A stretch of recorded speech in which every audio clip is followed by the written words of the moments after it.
નમસ્કાર મિત્રો, સ્વાગત છે તમારું આપણી યુટ્યુબ ચેનલમાં। મિત્રો, આજની વાર્તા કોઈ વાર્તા નથી, પરંતુ એક ગામડામાં રહેતા શિક્ષક સાથે બનેલી સત્ય ઘટના છે। પોતાના જીવનકાળ દરમિયાન 2 પેઢીને જ્ઞાન આપ્યું, પરંતુ અંતમાં પોતાના જ ઘરમાં એકલા પડી ગયા। પત્નીના અવસાન બાદ ઘરમાં એકલા પડી ગયેલા આ વૃદ્ધ શિક્ષક વહુઓની કડવી વાતો સાંભળવા મજબૂર થયા, પરંતુ રોજ રોજના આવા અપમાનજનક જીવનથી કંટાળીને માસ્તર સાહેબે અંતમાં એક એવો નિર્ણય કર્યો કે દીકરા અને વહુના હોશ ઉડી ગયા। મિત્રો, આ વૃદ્ધ શિક્ષકે અંતમાં કેવો નિર્ણય કર્યો હતો એ જાણવા માટે આજની કહાની અંત સુધી ધ્યાનપૂર્વક સાંભળજો, અને પસંદ આવે તો વિડીયોને લાઈક કરીને તમારા મિત્રો સાથે શેર કરજો, અને નવા હોય તો ચેનલને સબસ્ક્રાઇબ જરૂરથી કરજો। તો ચાલો શરૂ કરીએ આજની કહાની। Mumbai Ahmedabad express train Surat station પર ઊભી રહી અને થોડી જ વારમાં કિશોરભાઈ એક જનરલ ડબ્બામાંથી નીચે ઉતર્યા। એમની પાસે 2 મોટા મોટા થેલા હતા। થોડી વારમાં ટ્રેનની વ્હિસલ વાગી અને ટ્રેન ઉપડી ગઈ। આ બાજુ માસ્ટરજી એટલે કે કિશોરભાઈ પણ મક્કમ પગલે રેલવે સ્ટેશનના પ્લેટફોર્મ પર ચાલવા લાગ્યા। ત્યારે જ એને સામેથી દેવેન્દ્ર આવતો દેખાયો। એ દોડીને કિશોરભાઈની પાસે આવ્યો અને કિશોરભાઈના હાથમાંથી એક થેલો લઈ લીધો અને પૂછવા લાગ્યો કે કાકા, તમે ક્યાં જઈ આવ્યા? શું તમે અમદાવાદ ગયા હતા? એટલે કિશોરભાઈએ જવાબ આપ્યો કે હા, હું ઘણા સમયથી ગયો નહોતો, એટલે આંટો મારી આવ્યો। ત્યારે દેવેન્દ્ર બોલ્યો કે ગામમાં એવી વાતો સાંભળવા મળે છે કે તમે તમારું મકાન વેચીને અહીંથી જતા રહેવાના છો। આવું કહેતા કહેતા દેવેન્દ્રએ પોતાની રિક્ષામાં કિશોરભાઈનો સામાન ગોઠવી દીધો। દેવેન્દ્ર કિશોરભાઈના ગામનો જ એક રિક્ષાવાળો હતો। આજે કિશોરભાઈએ પહેલાથી જ ફોન કરીને દેવેન્દ્રને સ્ટેશને લેવા માટે આવવાનું કહ્યું હતું। હવે દેવેન્દ્રએ રિક્ષા ચાલુ કરી અને પાછળ કિશોરભાઈ બેસી ગયા। રિક્ષામાં બેસીને કિશોરભાઈ પૂછવા લાગ્યા કે દેવેન્દ્ર, તને એવું કોણે કીધું કે મારું મકાન વેચવાનું છે? એટલે દેવેન્દ્ર બોલ્યો કે મને પેલો કલર કામ કરવાવાળો પંકજ કહેતો હતો કે કિશોરભાઈનો દીકરો મકાન વેચી નાખવાનો છે અને શહેરમાં નવું મકાન લેવાનો છે, ત્યારબાદ કિશોરભાઈને પણ શહેરમાં લઈ જશે। આવી રીતે વાતો કરતા કરતા રિક્ષા ધીમે ધીમે આગળ વધી રહી હતી। રસ્તામાં જે કોઈ પરિચિત સામે મળતા એ કિશોરભાઈ સામે સ્મિત કરતા અને હાથ ઊંચો કરતા જતા। કિશોરભાઈને ગામમાં બધા જ લોકો માસ્તર સાહેબ કહીને બોલાવતા હતા। ગામની 2 પેઢીને ભણાવીને તેઓ છેલ્લા 4 વર્ષથી નિવૃત્તિનું જીવન જીવતા હતા। એમનો દીકરો અનિલ બાજુના શહેરમાં બેંકમાં મેનેજર હતો। આશરે 28 વર્ષની ઉંમરે છેલ્લે અનિલને નોકરી મળી હતી, અને 2 વર્ષ પછી તો અનિલના લગ્ન પણ થઈ ગયા, અને આજે અનિલના ઘરે 2 સંતાનો પણ છે। 2 વર્ષ પહેલા માસ્તર સાહેબના પત્નીનું અવસાન થયું હતું, અને ત્યારબાદ માસ્તર સાહેબ સાવ એકલા પડી ગયા હતા। નાનકડા એવા ગામડામાં એક જાણીતા વિસ્તારમાં માસ્તર સાહેબનું ઘર આવ્યું, એટલે સાહેબ બોલ્યા કે લે દેવેન્દ્ર, રિક્ષા ઊભી રાખી દે। ત્યારબાદ દેવેન્દ્ર રિક્ષા ઊભી રાખી અને રિક્ષામાંથી માસ્તર સાહેબના થેલા ઉતાર્યા અને થેલા લઈને માસ્તર સાહેબની સાથે ઘરના દરવાજા સુધી ગયો। હવે માસ્તર સાહેબે ડોરબેલ વગાડી અને દેવેન્દ્ર ત્યાંથી નીકળી ગયો। થોડી વારમાં માસ્તર સાહેબના દીકરા અનિલની પત્ની ભાવનાએ દરવાજો ખોલ્યો અને માસ્તર સાહેબ પોતાના ઘરમાં દાખલ થયા। અનિલનો નાનો દીકરો પાર્થ માસ્તર સાહેબને જોઈને એની સામે દોડ્યો અને બૂમો પાડવા લાગ્યો કે દાદા આવ્યા, દાદા આવ્યા, દાદા મારા માટે શું લઈ આવ્યા? પાર્થને આવો કિલકિલાટ કરતો જોઈને માસ્ટર સાહેબ એટલે કે કિશોરભાઈનો બધો જ થાક ઉતરી ગયો। તરત જ માસ્ટર સાહેબે થેલામાંથી ચોકલેટ કાઢી અને જેવા જ પાર્થને દેવા ગયા ત્યાં તો ભાવનાનો અવાજ સંભળાયો કે પાર્થ, હજુ તારું હોમવર્ક બાકી છે, એ કોણ કરશે? અને ડોક્ટરે તને ચોકલેટ ખાવાની ના પાડી છે, તારા દાંત સડી જશે. તને કેટલી વખત કીધું છે કે તારે તારું હોમવર્ક કર્યા વગર ઊભું નહીં થવાનું, તોય તને સમજાતું નથી. ભાવનાનો ગુસ્સો જોઈને પાર્થ ઊભો રહી ગયો. સાથે સાથે માસ્ટર સાહેબ પણ ચોંકી ગયા. આખું ગામ જેમના વખાણ કરતા થાકતું નહોતું, એવા માસ્ટર સાહેબ પોતાના જ ઘરમાં આવી રીતે હળધૂત થતા હતા. અનિલ તો સવારે 8 વાગ્યે નોકરી પર જતો રહેતો અને છેક સાંજના 7 વાગ્યે ઘરે પાછો આવતો. આખો દિવસ માસ્ટર સાહેબ પોતાના રૂમમાં એકલા બેઠા રહેતા. સવારે 8 વાગ્યે અનિલની દીકરી માહી 1 કપ ચા માસ્ટર સાહેબના રૂમમાં આપી જતી અને ત્યારબાદ બપોરના 12:30 વાગ્યે એક થાળી કિશોરભાઈના રૂમમાં આવી જતી અને એ થાળીમાં જે કંઈ પણ હોય એ ચૂપચાપ ખાઈ લેવાનું. અને કદાચ ભૂલથી જો કંઈ પણ માંગી લીધું તો રસોડામાંથી ભાવનાનો ગુસ્સાભર્યો અવાજ સંભળાતો અને એવું કહેતી કે આ ઉંમરે તમે સ્વાદના ચટાકા ઓછા કરો, કદાચ બીમાર પડી જશો તો તમારી સેવા કોણ કરશે? આમ તો આખું જીવન ગામને ભણાવવામાં કાઢી નાખ્યું છે, પરંતુ પોતાને તો સમજ ન આવી. જેમ જેમ ઉંમર વધતી જાય એમ ભોજન ઓછું અને ભજન વધારે કરવું જોઈએ. આખો દિવસ ઘરમાં બેઠા રહો છો અને બેઠા બેઠા કેટલું બધું ખાધા રાખવાનું. માણસ 2 ઘડી બહાર આંટા મારી આવે તો ખાધેલું પચી જાય, પરંતુ તમને તો એ કંઈ સમજાતું જ નથી. આખો દિવસ મારું ધ્યાન રાખીને ઘરમાં બેસી રહો છો. વહુની આવી કડવી વાતો સાંભળીને માસ્ટર સાહેબ બહાર ગામમાં ફરવા નીકળી જતા. જેવા જ તેઓ બહાર નીકળે કે લોકો એને માન સન્માન આપવા લાગતા.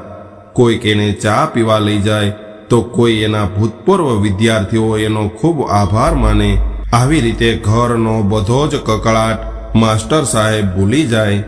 તેઓ બગીચામાં જાતા, નાના બાળકો રમતા હોય એને વાર્તાઓ કહેતા, કવિતાઓ સંભળાવતા. આવી રીતે બીજાના નાના બાળકોને પણ માસ્ટર સાહેબ ગમવા લાગ્યા. પરંતુ પોતાના દીકરાના સંતાનોને રમાડવાની માસ્ટર સાહેબની ઈચ્છા મનમાં જ રહી જતી. ક્યારેક ભાવના બહાર ગઈ હોય ત્યારે કિશોરભાઈ માહી અને પાર્થને પોતાની પાસે બેસાડીને વાતો કરતા, એમની સાથે થોડી રમત રમતા. પરંતુ જ્યારે દરવાજાની ઘંટડી વાગે એટલે તરત જ ઘરમાં ભાવનાની આચાર સંહિતા અને કિશોરભાઈની લાચાર સંહિતા લાગી જતી.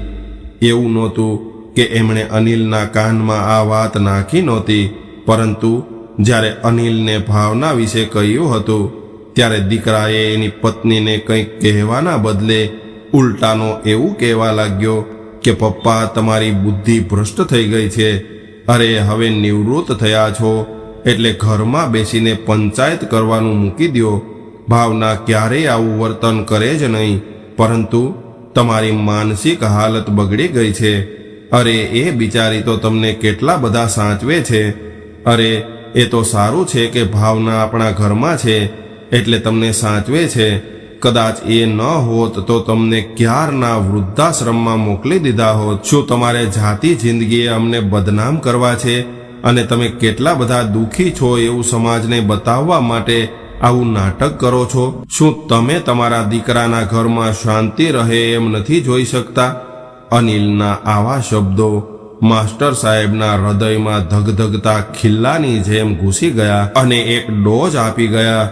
એટલે જ બીજી વાર ક્યારેય એમણે ભાવના વિશે અનિલને કોઈ પણ પ્રકારની વાત ન કરી.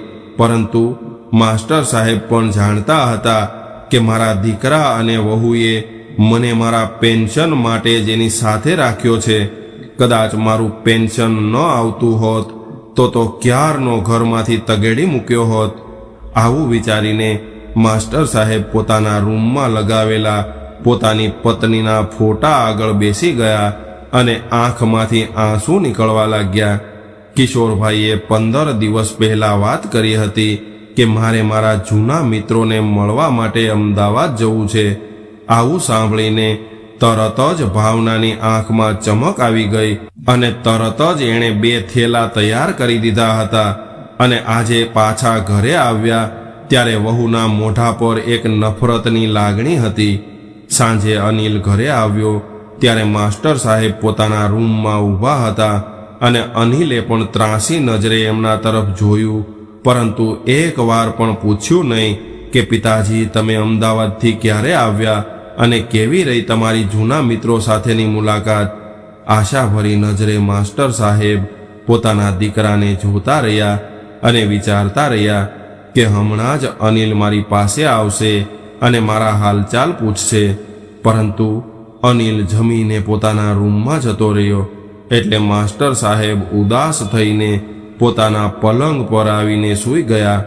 આખું મકાન માસ્ટર સાહેબ અને એમના પત્નીએ ખૂબ પરિશ્રમ કરીને પેટે પાટા બાંધીને ઊભું કર્યું હતું. છેલ્લા કેટલાક સમયથી અનિલ અને ભાવના શહેરમાં સેટલ થવાનું વિચારી રહ્યા હતા. દર મહિનાની 2જી અથવા 3જી તારીખે સવારમાં 8 વાગ્યે અનિલ માસ્ટર સાહેબના રૂમમાં આવતો અને એમને બાઇક પર બેસાડીને બેંક સુધી લઈ જતો અને માસ્ટર સાહેબના પેન્શનના હજારો રૂપિયા લઈ લેતો. ત્યારબાદ 2-3 દિવસ ઘરમાં ખૂબ શાંતિ રહેતી અને વળી પાછો ભાવનાનો કકળાટ ચાલુ થઈ જતો અને આ કકળાટ આવતી 1લી તારીખ ન આવે ત્યાં સુધી ચાલુ રહેતો. માસ્ટર સાહેબને અનિલ સાથે વાત કરવી હતી કે બેટા તે મને પૂછ્યા વગર આ ઘર વેચવાનો નિર્ણય કેમ લીધો છે?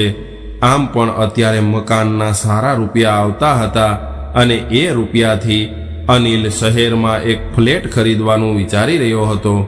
આ બધી વાતો માસ્ટર સાહેબને અનિલ સાથે કરવી હતી, પરંતુ અનિલ પાસે પિતાજી પાસે બેસીને 2 ઘડી વાત કરવાનો પણ ટાઈમ નહોતો. આ બાજુ માસ્ટર સાહેબ પોતાના દીકરા સાથે વાત કરવાની રાહ જોતા રહી ગયા. અંતમાં એમણે એક કાગળ કાઢ્યો અને એક પત્ર લખ્યો. પત્ર લખીને એ પત્ર પોતે જ 2 વખત વાંચ્યો અને ત્યારબાદ પોતાની પત્નીના ફોટા સામું જોઈ રહ્યા હતા. બીજા દિવસે રાત્રે ડોરબેલનો અવાજ આવ્યો ત્યારે માસ્ટર સાહેબ મક્કમ ડગલે ઊભા થયા અને તરત જ બોલ્યા કે અનિલ બેટા અહીંયા આવતો, મારે તારું કામ છે. પરંતુ અનિલે માસ્ટર સાહેબ તરફ નજર પણ ન કરી અને એમને એમ કહેવા લાગ્યો કે પપ્પા તમારે જે કામ હોય એ સવારે કહેજો. એક તો આખો દિવસ બેંકમાં કામ કરીને થાકી જતા હોઈએ અને ઘરે આવીએ ત્યાં તો તમારી રામાયણ ચાલુ હોય. પરંતુ માસ્ટર સાહેબ ખૂબ પ્રેમથી બોલ્યા કે બેટા સવારે તો મોડું થઈ જશે અને આમ પણ મારે તારું બીજું કોઈ કામ નથી. બસ આ એક પત્ર તને આપવાનો છે, એ તને ટાઈમ મળે ત્યારે વાંચી લેજે. બાકી મારે તો તારો ટાઈમ જોતો પણ નથી. અરે બેટા અનિલ, મારી પાસે તો હજુ પણ ઘણો ટાઈમ છે. આટલું કહીને માસ્ટર સાહેબે એક પત્ર અનિલના હાથમાં પકડાવ્યો. આજે માસ્ટર સાહેબની આંખો ધારદાર હતી. આ બાજુ અનિલની પત્ની ભાવના પણ દૂર ઊભી રહીને આ બધું સાંભળી રહી હતી. આજે એને પણ પોતાના સસરાનું આવું વર્તન સમજાતું નહોતું. હવે માસ્ટર સાહેબ પત્ર અનિલના હાથમાં આપીને પોતાના રૂમમાં જઈને સૂઈ ગયા. હવે ઉજાગરા કરવાનો સમય ભાવના અને અનિલનો હતો. થોડીવાર બાદ ભોજન કરીને અનિલે પત્ર વાંચવાનું શરૂ કર્યું. એની બાજુમાં ભાવના બેઠી હતી. પત્રમાં લખ્યું હતું કે પ્રિય અનિલ અને મારા વહાલા પૌત્ર પાર્થ અને માહી, તમારા બંનેની કુશળતા ઈચ્છું છું. તમારી પાસે મારી વાત સાંભળવાનો સમય નહોતો એટલે ન છૂટકે મારે આજે આ પત્ર લખવો પડે છે. કદાચ આજે મારો આ છેલ્લો પત્ર છે. બેટા હું જ્યારથી સમજણો થયો છું ત્યારથી જીવનમાં તકલીફો સહન કરી છે. બાપુજી એક સામાન્ય ખેડૂત હતા. હું સૌથી મોટો હતો અને મારા પછી બીજા 3 ભાઈ અને બહેનો હતા. એટલે મારું બાળપણ ખૂબ સંઘર્ષભર્યું રહ્યું હતું. હું નાનો હતો ત્યારથી જ મજૂરીએ જવા લાગ્યો હતો. આ ગામની કોઈ એવી સીમ નહીં હોય કે જ્યાં મેં મજૂરીનું કામ ન કર્યું હોય.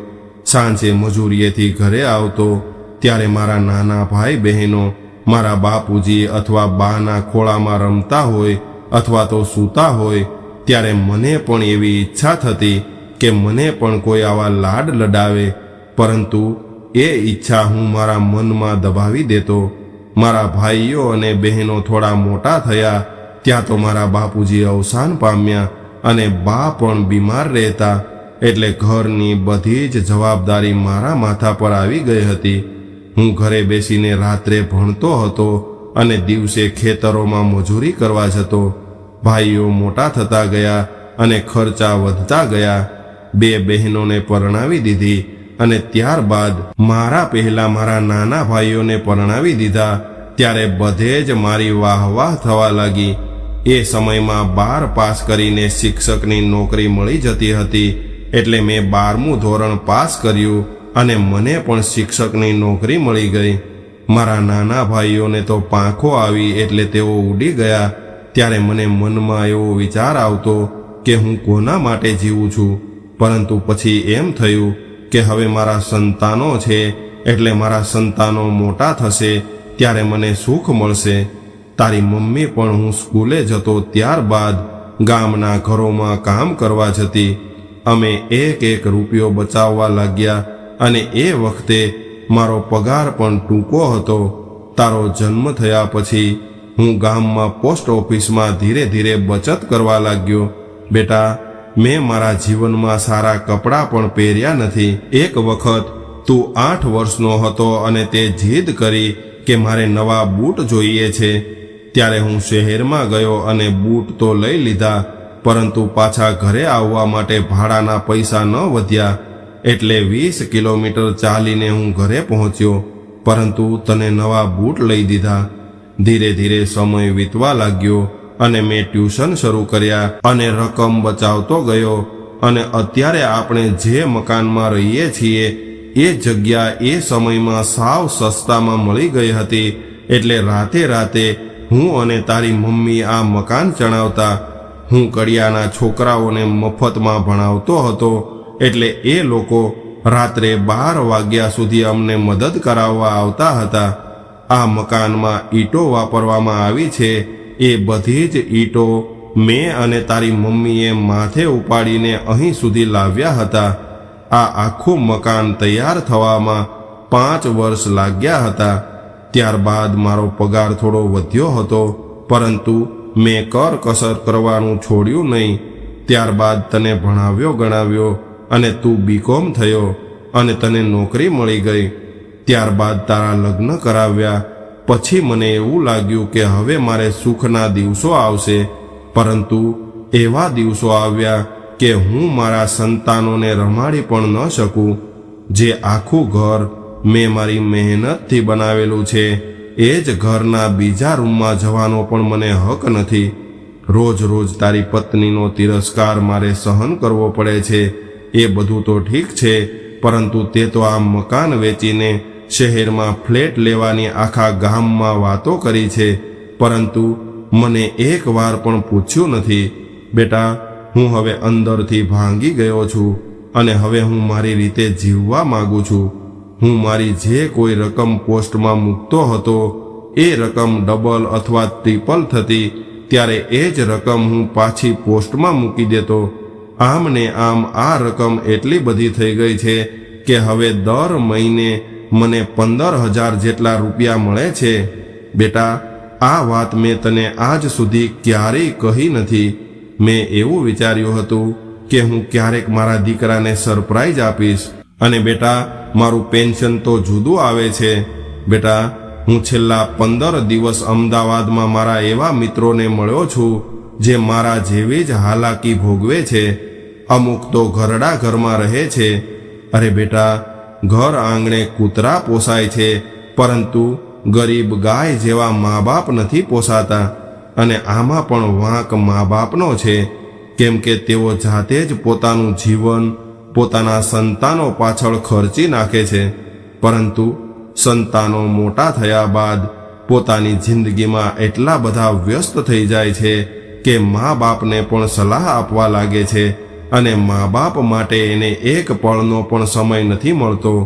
એટલે મેં એવો નિર્ણય કર્યો છે કે આવતા અઠવાડિયે અમારા 8 મિત્રો આપણા ઘરે રહેવા આવશે, કારણ કે આ ઘર મારું છે, મારી માલિકીનું છે, એટલે અમે બધા જ મિત્રો સાથે મળીને અહીંયા રહેવા માંગીએ છીએ.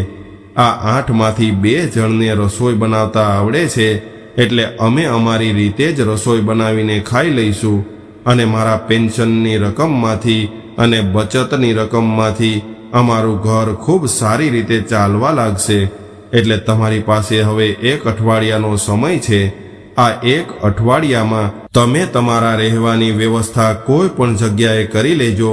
તમારે ભાડે રહેવું હોય તો ભાડે રહેજો અને જે કરવું હોય એ કરજો, પરંતુ 1 અઠવાડિયાની અંદર તમારે આ મકાન ખાલી કરીને જવું પડશે.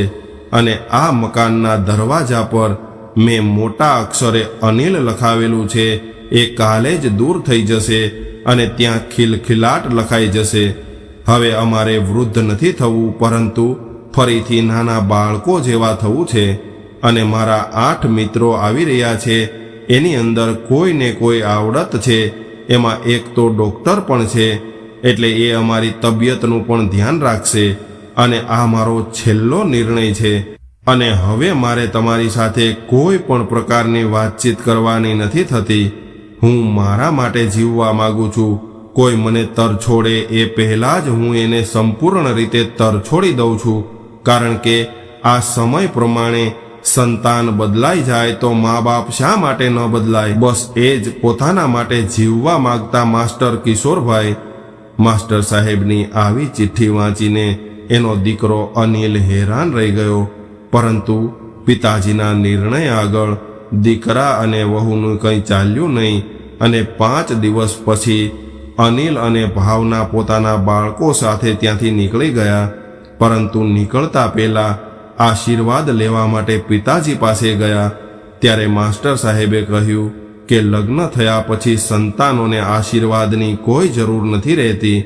દીકરા અને વહુએ ખૂબ આજીજી કરી, પરંતુ માસ્ટર સાહેબ પોતાના નિર્ણય પર અડગ રહ્યા. અને આજે ખિલખિલાટ બંગલામાં 9 વ્યક્તિઓ ખૂબ આનંદપૂર્વક પોતાનું જીવન જીવી રહ્યા છે. ત્યારબાદ આજુબાજુના ગામડાઓમાં પણ ખૂબ ચર્ચા થઈ, પરંતુ આમાં કોઈને પણ માસ્ટર સાહેબનો કોઈ પણ પ્રકારનો વાંક ન દેખાયો. તો મિત્રો, માસ્ટર સાહેબે જે કર્યું એ બરોબર કર્યું કે પછી ખોટું કર્યું? તમે તમારો અભિપ્રાય કોમેન્ટ કરીને જરૂર જણાવજો. અને જો આજની વાર્તા તમને પસંદ આવી હોય તો લાઈક કરીને વધુમાં વધુ શેર કરજો. અને આવી જ અવનવી વાર્તાઓ સાંભળવા માટે અમારી ચેનલને સબસ્ક્રાઇબ જરૂરથી કરજો. હર હર મહાદેવ.